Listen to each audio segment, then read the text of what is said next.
Fala, pessoal! Bem-vindos ao podcast do Reumatize, um podcast direcionado para médicos que desejam se atualizar em reumatologia.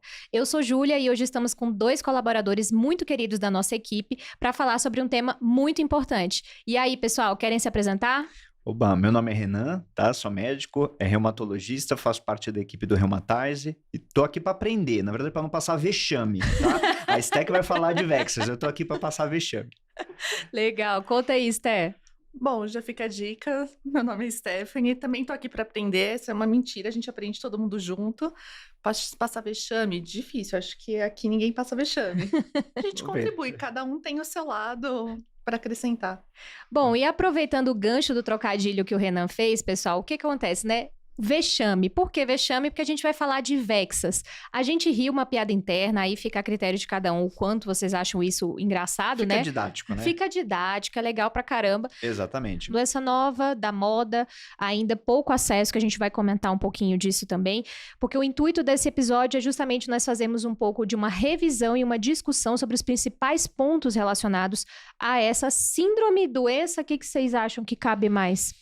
Ixi, agora que reumato é filosófico, né? Pensa um bicho filosófico. Olha, na verdade o acrônimo é síndrome, né? Então, Vexas de vacúolos, E de enzima 1, né? Que é onde o UBA1 produz a proteína, né? X de X-linked, né? Uma doença ligada a X.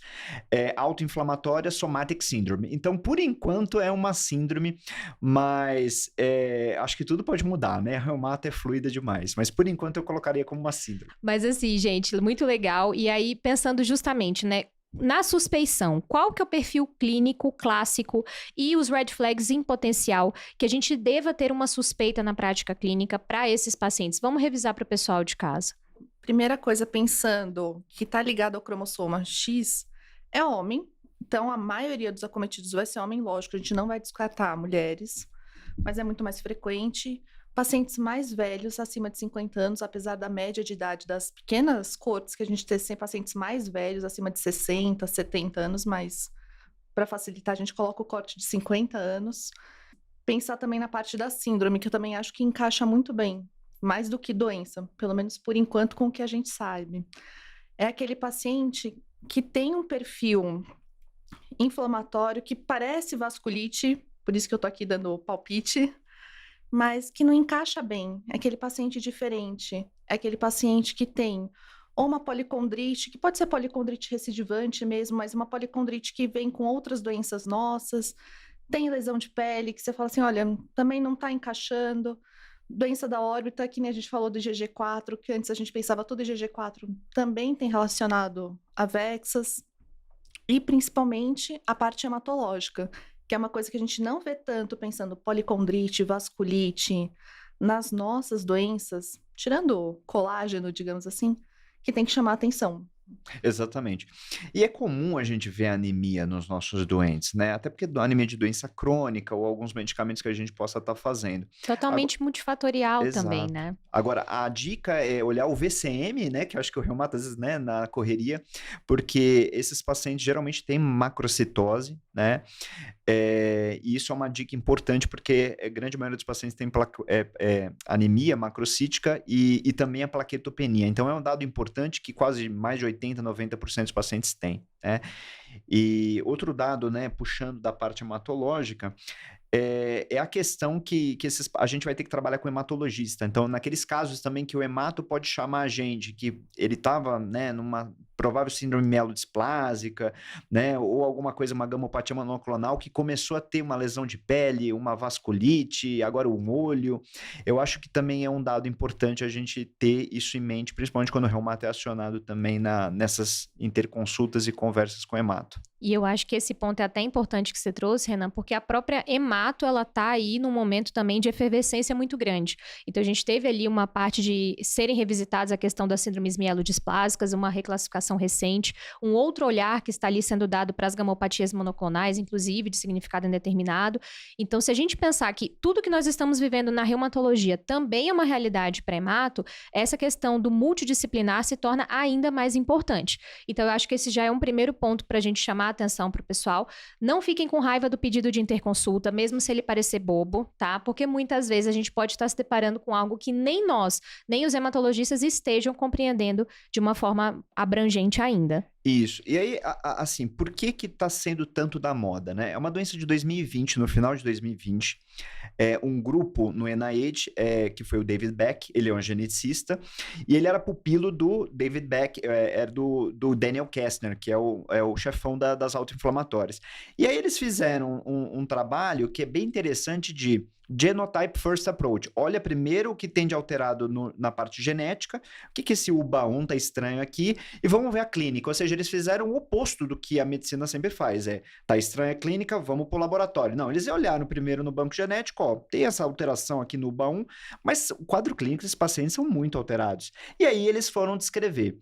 E onde eu quero chegar nesse ponto é que em 2020, a gente está agora no começo de 2026, algo que era muito raro, o próprio grupo depois fez um trabalho grande no JAMA mostrando isso aí, que 1 a cada 13 mil homens no geral, né? E quando a gente pega acima de 50 anos, 1 para 4 mil tem a variante do UBA1, ou seja, tem potencial para fazer VEXAS, né? Então, é uma doença que 1 para 4 mil não é rara. Tá? Então, o que a OMS classifica como doença rara? 65 casos em 100 mil. Então, é uma doença até que relativamente comum, né? E provavelmente está passando batido aí pela gente. Esse é o ponto que eu ia chegar, né? Isso com a casuística que a gente ainda tem hoje, né? Conforme a gente tiver uma ampliação do acesso às ferramentas diagnósticas, muito provavelmente esses dados irão mudar. Então, será que a gente realmente falará, né, de uma doença tão rara? Não sabemos. Exatamente. Se a gente pegar a esclerose sistêmica, a dermatomiosite, esses né, síndrome ancetetase, é muito mais raro, a gente tem um tempo maior do que esse, e por isso que eu acho que está sendo essa demanda aí, né, do VEXAS para nossa especialidade. E, Sté, quais outras red flags você colocaria nesse combo aí pra gente pensar nesse paciente? Pensando no dia a dia do reumato, não tanto como geneticista, não tanto pensando nesse lado até hematológico, é olhar com carinho para os nossos pacientes. A gente sempre tenta encaixar em critério classificatório, critério diagnóstico. A gente espera aquele paciente bonitinho de livro que a gente aprende. E às vezes a gente vê que na vida real não é assim. Tudo bem, tem o atípico que você fala assim, não, depois de alguns anos ficou a cara do livro. Mas tem sempre aquele paciente que incomoda a gente, que não responde bem ao tratamento, ou também que nem a gente vê no VEXAS, paciente muito dependente de glicocorticoide que você não consegue tirar, não consegue ter um desmame, não responde bem às nossas medicações, como o metotrexato, como a azatioprina, que são geralmente as primeiras coisas que a gente usa. E é aquele paciente que você fala, não é uma manifestação que eu esperava. Tanto que a gente foi ver VEXAS, muitas vezes a pessoa fala, olha, já tinha um diagnóstico reumatológico antes, só que ficava com uma abertura atípica, manifestação atípica. Será que é atípico mesmo ou será que é outra coisa? Então, pensando nas vasculites. Uma vasculite ANCA que faz policondrite, faz condrite nasal, faz condrite... Pera, será que é da vasculite ANCA? Será que tem algo mais? Começou a abrir uma síndrome mielodisplásica, começou a ter uma anemia macrocítica. Você fala assim, pera... Será que é o esperado? Será que é medicamentoso? Ou será que tem algo por trás que eu não estou vendo? Então, acho que o principal red flag na prática é desconfie dos pacientes que não está fechando bem, está muito atípico, não está respondendo, principalmente pacientes mais velhos e homens. Legal, e eu acho que até a gente entrou já um pouquinho no outro questionamento que eu ia fazer para vocês, que é justamente quais as principais manifestações que vocês elencam que podem gerar confusão com outros diagnósticos reumatológicos e o quanto que isso potencialmente pode atrasar o diagnóstico com base no que vocês já viram na literatura ou já conseguiram pensar na prática também. No geral, o VEXAS, um dos carros-chefes dele pela inflamação é os sintomas constitucionais, que a gente vê muito na prática, né? Que a gente esquece, né? A gente quer falar, né, do órgão, mas é aquele paciente prostrado, com febre, VHS-PCR aumentado, tá perdendo peso, tá fadigado. Então, aquela questão do sintoma constitucional, ele é muito comum no VEXAS, né? Então, ele vai linkar com quase todas as nossas doenças, né? Vasculite, um lúpus em descompensação, né? Então... Fadiga do Sjögren. Fadiga do Sjögren. Então, assim, eu acho que esse é um sintoma interessante, né, naquele homem, né, que, puxa, não tinha nada, né, já tem uma certa idade, começou um quadro inflamatório, né, com esse constitucional, eu acho que isso já, né, algo bem inespecífico, mas já chama atenção. Ou até um sintoma bem completo, vai. Sintomatologia B incompleta. O cara só tá com febre, perda ponderal, e aí a gente já abria a cabeça para isso também. Pensando até na hemato, pensar nos sintomas B... Então, de lembrar disso, que é muito frequente. E a gente menospreza mesmo no dia a dia. A gente fala assim, não, a gente vai procurando sempre outros órgãos e fala, não, tá bom, sintoma constitucional tem, mas tá dentro aí do bloco, a gente não valoriza tanto. Exatamente. E aí pode mesclar com um monte de coisa, né? Vasculite, por exemplo, a gente fala, puxa, vasculite pode fazer qualquer coisa, né? Então, pode fazer lesão de pele, né? Então, né, como a Esther falou, você pode ter associação de policondrite recidivante secundária com uma vasculite ânica? Pode. Não necessariamente vai ser vexas, mas já chama atenção, né? Switch pode estar na artrite reumatoide, mas é uma combinação que a gente não vê tanto, mas pode acontecer. Então, acho que essas combinações, eu acho que é uma interface, né? Então, um paciente com gamopatia monoclonal, febre, e tem uma lesão de pele, pode ser vexas, mas pode ser uma outra autoinflamatória que é a síndrome de Schnitzler, que o paciente tem uma gamopatia monoclonal, é uma autoinflamatória, só que aqui no caso não tem nenhum gene associado, né? Mas também vai ter uma interface com hemato.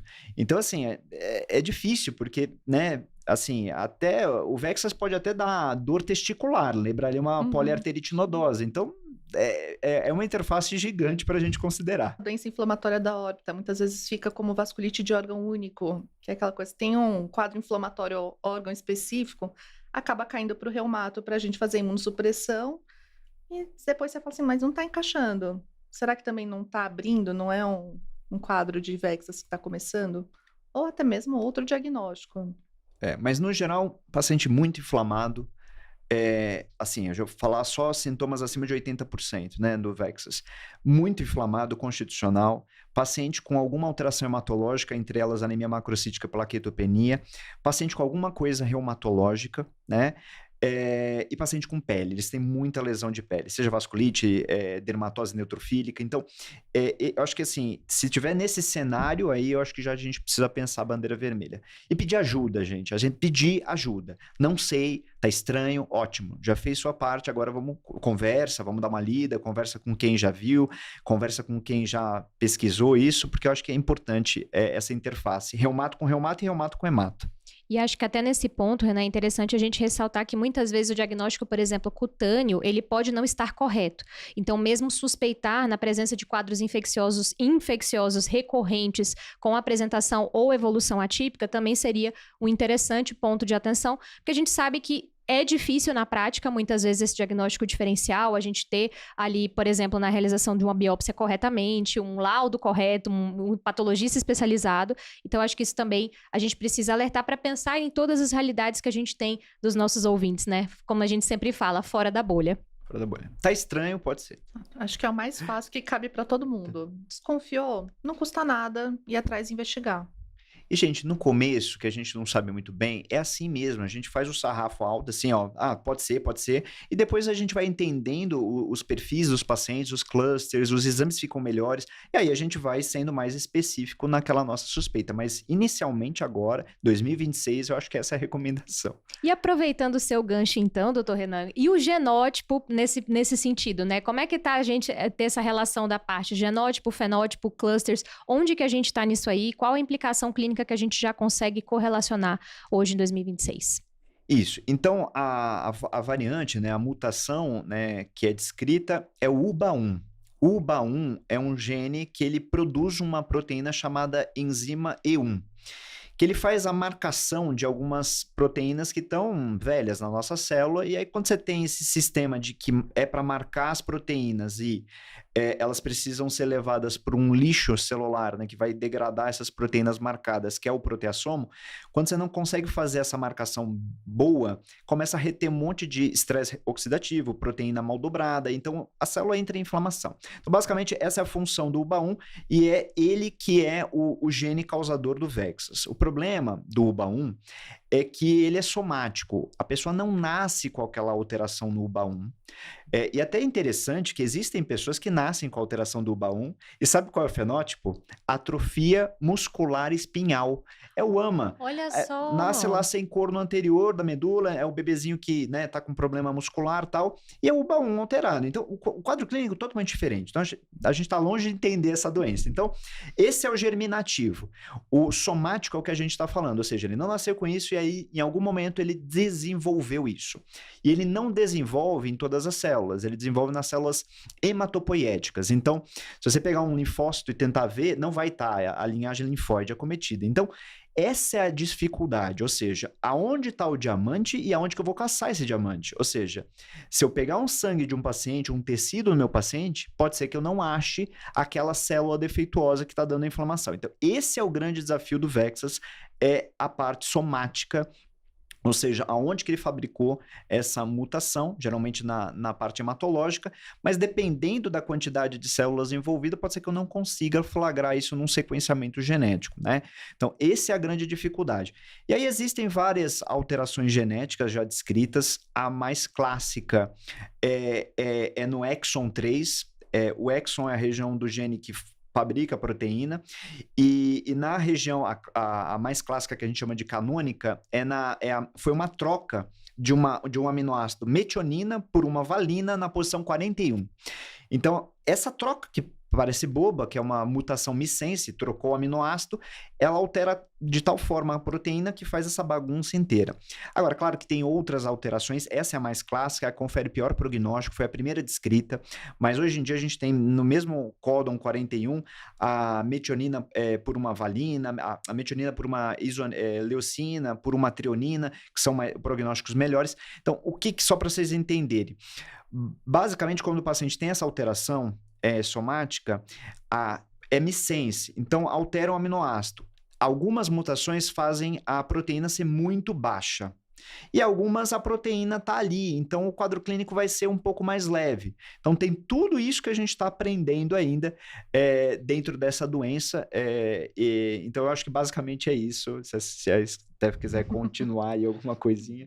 Não, acho que é isso, que realmente que a gente acaba vendo é essa dificuldade. Porque a gente sabe muito pouco.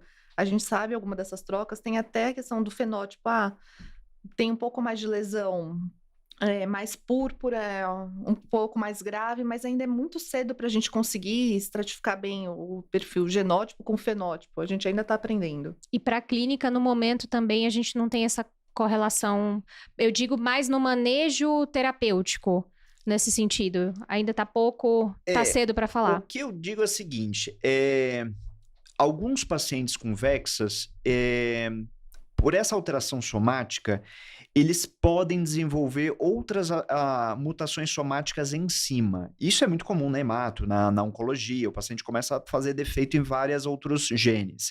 Então, no Vexas, não é incomum alguns pacientes terem outras mutações clássicas, que são, por exemplo, o gene DNMT3 e o TET2.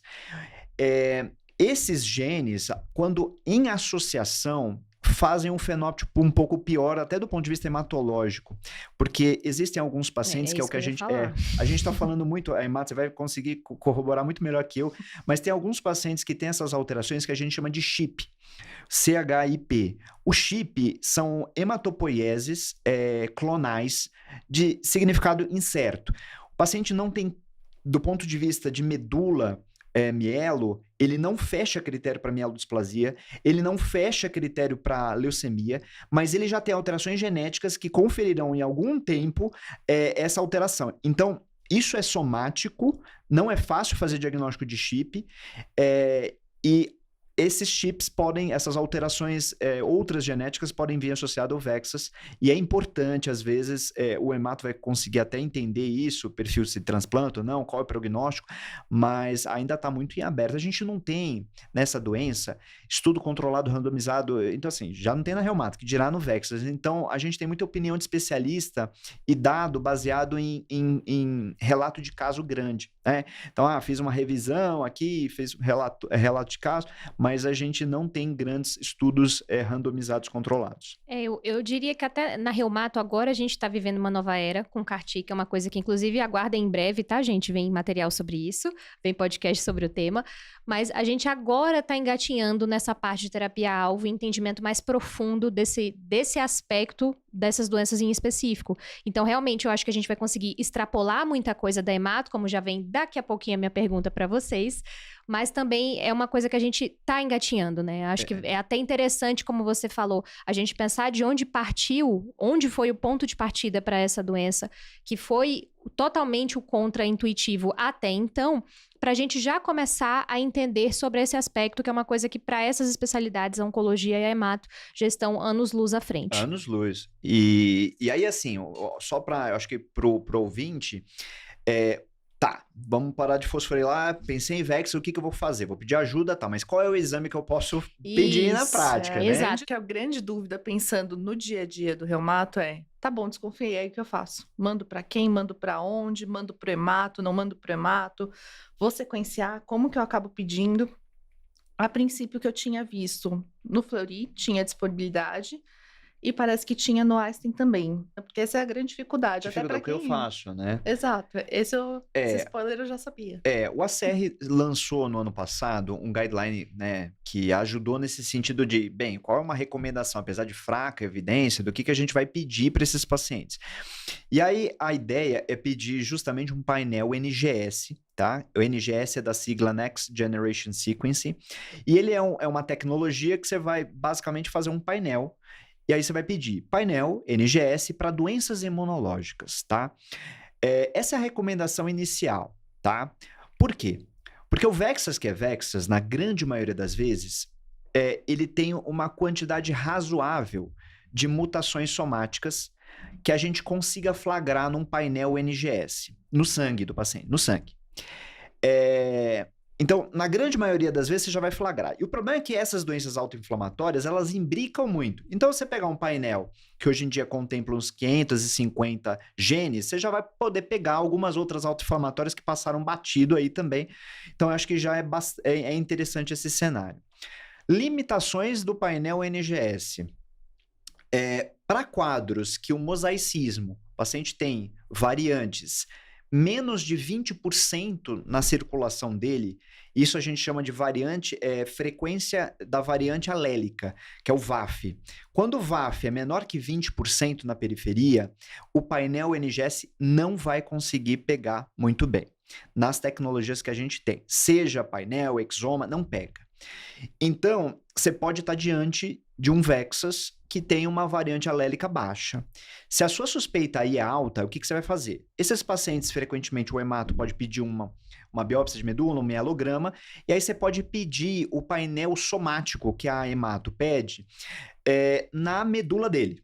Porque aí você está ali na fábrica, a mutação pode estar ali na sua cara, principalmente às vezes quando o hemato vê os vacúolos bonitinhos. Então, viu, tem coisinha ali, vamos fazer um sequenciamento nesse material. Porque os painéis somáticos, né, painéis biópsia líquida, painel somático da oncologia, ele consegue muitas vezes flagrar VAFs menor que 20%, você ainda está lá na raiz do problema. Então, essa é a minha recomendação. Se não achar no painel NGS, você tenta na medula fazer o painel próprio. Ah, mas eu li que dá para fazer no Sanger, né? O Sanger é basicamente você fazer o seguinte, você vai só avaliar o exon 3, por exemplo, a mutação MET41-VAL. Mas se tiver uma alteração que fuja do exon 3, que fuja do clássico, o Sanger não vai conseguir pegar muito bem. Ou seja, o Sanger é uma tecnologia que eu consigo ver só uma determinada troca bem específica. É um exame muito mais barato, né? Não chega nem a R$1.000, só que ele tem a limitação que se fugir naquele mesmo gene, a gente sabe que o UBA1 ele é meio grande, você não consegue pegar. Tá? E basicamente só vai ver o UBA1 nessa região específica.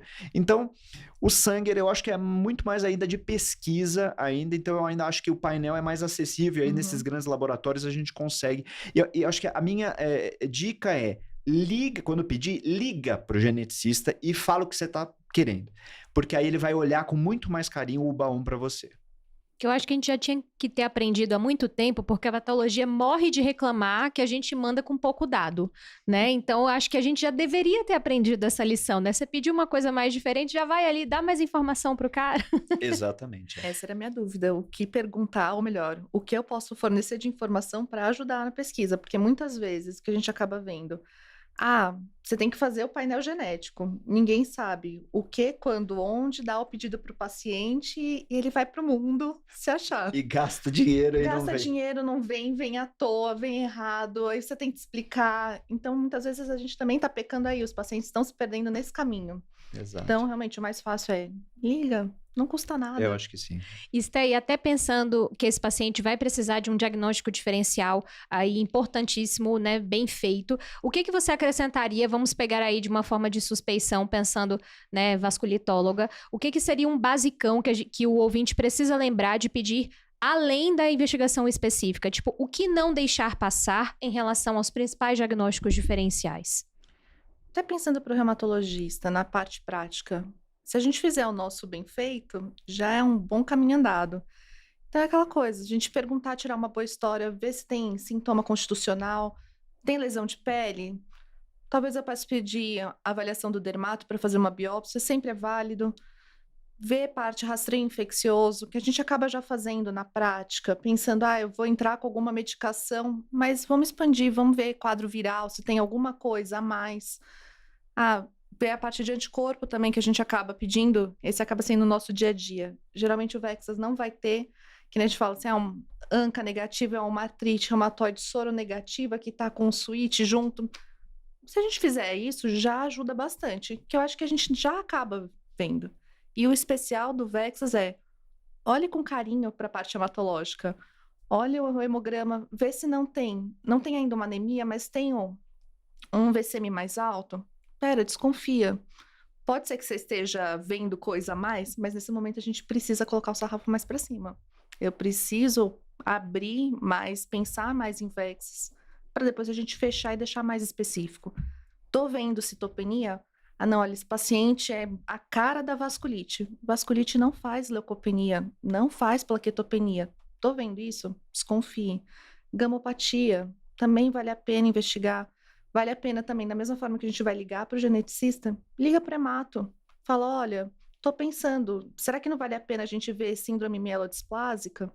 Tanto que quando a gente vai fazer revisão de policondrite recidivante, sempre fala, olha, viu síndrome mielodisplásica? Desconfia se não é um Vexas.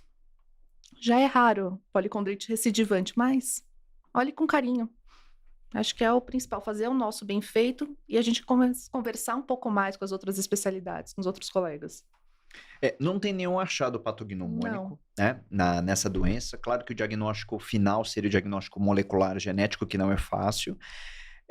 A própria medula dos pacientes podem ser muito trabalhada, né? Então, assim, a gente brilha os olhos, né? Os vacúolos, mas nem sempre eles podem estar presentes, né? E o vacúolo, ele não é patognomônico.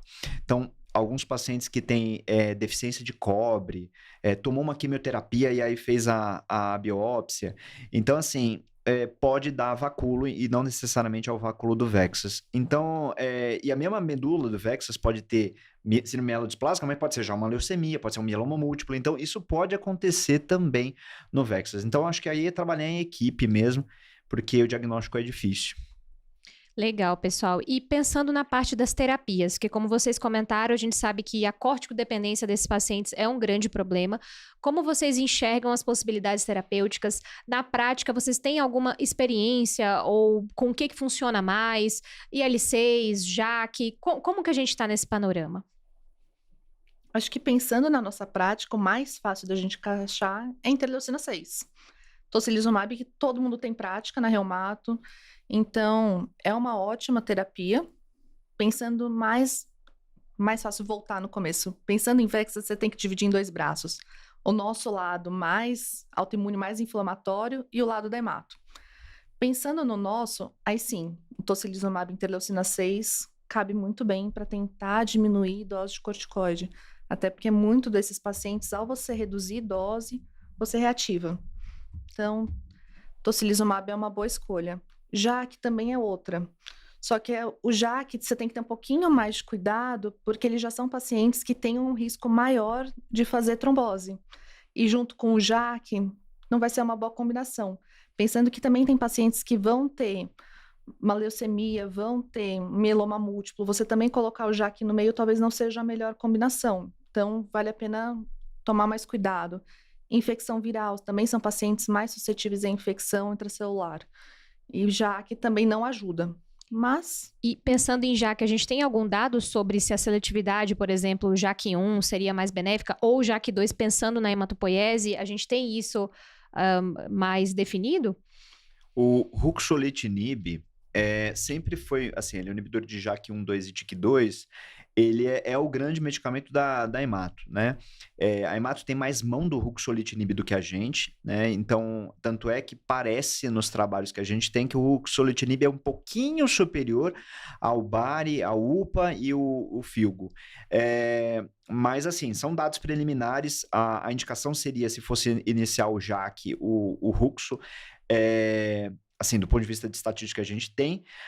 Claro que tem esse porém, né, do risco trombótico, do risco neoplásico, do risco de herpes, que esses pacientes têm mais, mas também tem a comodidade que o paciente ele infecta muito quem tem VEXAS e você tem uma meia-vida menor. Então tem o bom e o ruim. O tosse às vezes é 1 mês, né? Mas assim, o tosse tem um perfil de segurança melhor do ponto de vista de neoplasia. Então, assim, não tem ainda um head-to-head. Eu acho que dificilmente a gente vai ter no futuro próximo. Acho que a disponibilidade também, o que a pessoa tem acesso no seu serviço. A gente vai ter que avaliar caso a caso. Exatamente. A experiência de quem está prescrevendo, a disponibilidade, o perfil do seu paciente...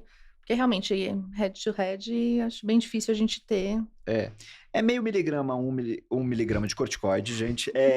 Então, assim, é o que tem pra hoje. A gente tá tentando fugir disso a todo custo, meu Deus do céu, mas é o que tem. E aí, vamos começar o corticoide, vamos começar um poupador, né? Então, quanto mais cedo... já foi demonstrado no VEXAS, os nossos DMARDs orais não fazem... É cosquinha, tá? E anti-L1? Esse é uma boa também. É o terceiro nível, né? Metotrexato, azatioprina, não funciona bem. Então, daria nessa linha, né? IL-6 e inibidor de JAK ou não IL-1. Aí a disponibilidade, aqui no Brasil a gente só tem o canakinumab, que já é difícil, né? Então, acho que para tentar poupar corticoide, seria essa a minha escolha. A sua também, Esther? Uhum. Pensando caso a caso. Não, a gente sempre pensa, a gente sempre pode ficar em cima do muro e falar pensando caso a caso.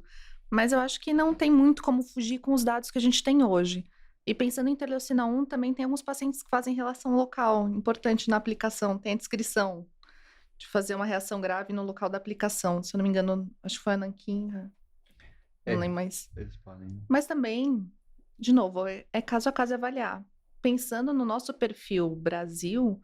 que a gente vai ter mais facilidade vai ser JAK, vai ser interleucina 6.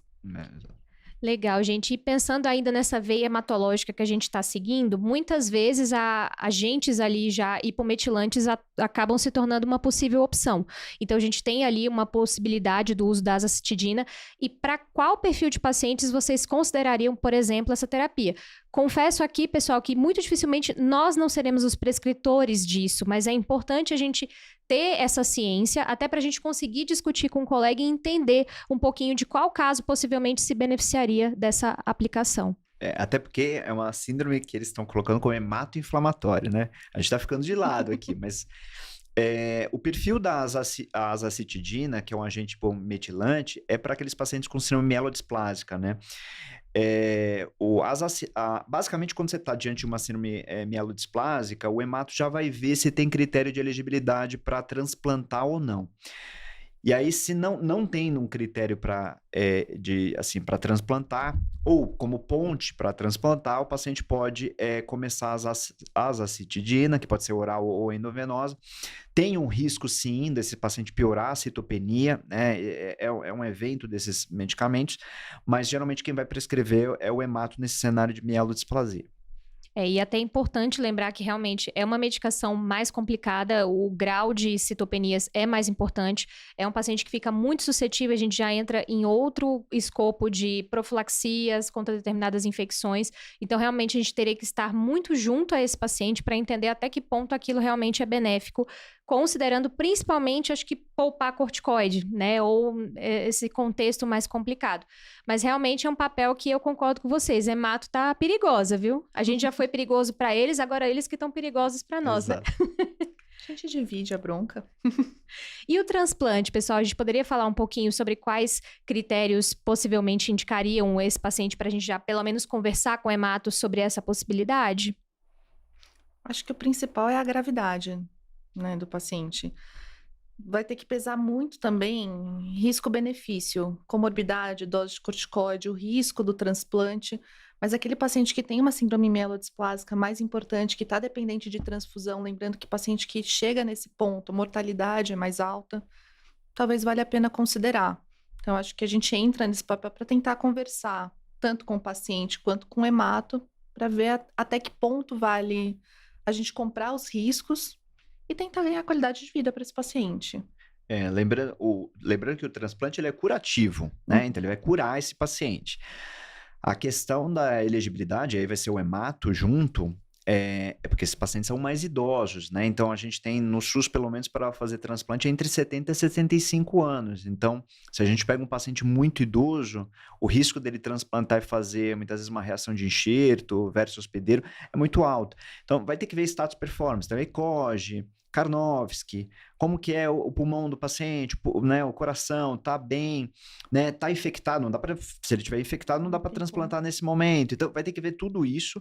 Claro que brilha os olhos mais quando tá com uma síndrome mielodisplásica e tal, e vai depender das mutações também encontradas, né? Tem o UBA1, mas tem um P53 aqui. Então assim, aí vai ter que dar uma olhada e o hemato que vai dizer pra gente essa parte. Mas eu acho que é uma conversa bacana, principalmente para aquele paciente que tem um status performance bom e basicamente tem alguma dessas condições aí, mielodisplasia ou um pezinho lá, e eu acho que é válido a gente segurar as pontas da parte imunológica, porque é guerra, mas aí ele vai conseguir sair, né? Lembrando que é um transplante, aqui a gente está falando de um transplante que não pode ser autólogo, né? Porque assim, ele tem basicamente as células dele, se eu tirar da medula dele e colocar de novo, vai dar problema, o baú tá ali alterado, né? Então esses pacientes, geralmente, por receber, né, eles podem, de outra pessoa, o transplante pode levar a uma reação do enxerto versus hospedeiro. Então, não acaba por aí também pro hemato, né? Então, esses pacientes ainda podem manter algum grau de inflamação depois. Mas eu acho que essa é uma conversa bacana com outra especialidade. Será que o futuro será a gente transplantar mais cedo esse paciente ou a gente achar terapêuticas melhores outras? Porque se a gente está falando de uma estratégia curativa, e que cada vez mais a gente, enfim, se Deus quiser, vai caminhar para um cenário de disponibilidade, etc., pensando em pegar esses pacientes ainda mais jovens, será que vai valer a pena insistir em terapia ou será que vai valer a pena a gente insistir para transplantar? Não sei. A questão aqui Filosofei, né? dá para filosofar em vários aspectos, né? Por exemplo, você fazer terapia gênica nesses pacientes, né? Pegar um vírus que não vai infectar o paciente do ponto de vista de doença, mas eu ir lá e corrigir a alteração que ele fez no códon lá 41 do UBA1. Tem seu preço, né? Então, mas é uma estratégia que eu não dependo de um doador, de medula, nem nada. Então, essa é uma estratégia que pode ser feita no futuro, assim como o CAR-T, né? Eu posso programar o que eu quiser, destrói o tal receptor, mas aí eu não dependo de ninguém. A questão é o custo, né? E esses aí vai ser para os próximos anos, né? O quanto vale a pena, parte de custo, risco, benefício, para qual paciente. Mas a conversa tá bem no futuro. Até porque esses pacientes, eles não vão bonitinho pro hemato assim, né? Transplantar, não. Mas na hemato nunca tá bonitinho pra transplantar. Vai com corticoide alto, vai com imunobiológico, às vezes tá infectado, risco trombótico. Então, claro, esse hemato vai estar bem, é o dia a dia, é o feijão com arroz. Mas é um cenário que vai precisar do especialista, né? Para ajudar a gente. E como que a gente, então, considera o manejo desse risco trombótico? Que, como vocês comentaram, é uma preocupação que a gente tem que ter nesses pacientes. Qual que é a prevalência dessa manifestação e o quão preocupado a gente deve estar? Por exemplo, vale a pena a gente pensar em profilaxia? A gente anticoagula esses pacientes em paralelo? Como que funciona? A princípio, 50% de pacientes pode ter trombose ao longo do VEXAS. E também, o que a gente tem de dado hoje é pouco para dizer, vale a pena anticoagular? Será que eu vou fazer uma profilaxia primária? O que acaba pensando o paciente vai ficar mais acamado, vai internar, vale a pena eu investir na profilaxia nesses casos. Mas no dia a dia ainda a gente não tem esse dado. A próprio guideline, ele não coloca quando ele fala anticoagular a critério do médico, né? Então, assim, o próprio guideline do ACR, ele fica em cima do mundo a respeito da anticoagulação. Sabemos que trombosa muito. Esses pacientes têm aumento do fator 8, do von Willebrand, então eles têm estão todo inflamado, então eles fazem trombose. Aí o contexto que tem na literatura é tentar anticoagular quando ficar internado, quando ficar mais acamado mesmo. Não vi nada ainda hoje para anticoagular pleno esses pacientes em casa ou num cenário ambulatorial. Possivelmente muito mais um perfil próprio do paciente do que necessariamente uma escolha relacionada à patologia em si. Seria isso, né? Exatamente. E até como você comentou um pouquinho, Renan, em relação às recomendações mais recentes que nós temos de guideline, o que o pessoal mais precisa saber referente? Por que foi importante a gente ter esse documento para nos ajudar na prática? O que mudou? O que é o principal ponto de atenção para quem está em casa? Foi bom porque não tinha, né? Então, esse é o primeiro bom. Quando não tem, é bom ter. Reumato gosta de critério. Exato, não critério tinha. classificatório, diagnóstico, guideline. Não, vamos organizar. A gente gosta de filosofia, a gente gosta de picuinha e a gente gosta de coisa difícil. Então, exato. Cabe Aí todo chega, mundo. aí chega o guideline, a gente não confia muito, é tudo assim. Mas, primeiro que não tinha, então isso já é um aspecto bom, né? E ele já dá alguns manejos de, bem, quando pensar, o que pedir, esses manejos que a gente falou em relação à anticoagulação, quando não, né, transplantar, o que fazer no cenário da mielodisplasia, o que fazer num cenário mais autoinflamatório, imunológico, que a gente precisa atuar, quais drogas são, né? Então, isso eu acho que o guideline ele coloca. Mas está muito em aberto ainda as coisas, né? O próprio guideline, quando coloca o risco infeccioso, né? Esses pacientes, eles infectam muito, seja pela doença, seja pela nossa imunossupressão. E aí, um dos pontos de destaque é a pneumocistose, tá? E o vírus herpes, né? A família herpes, no geral.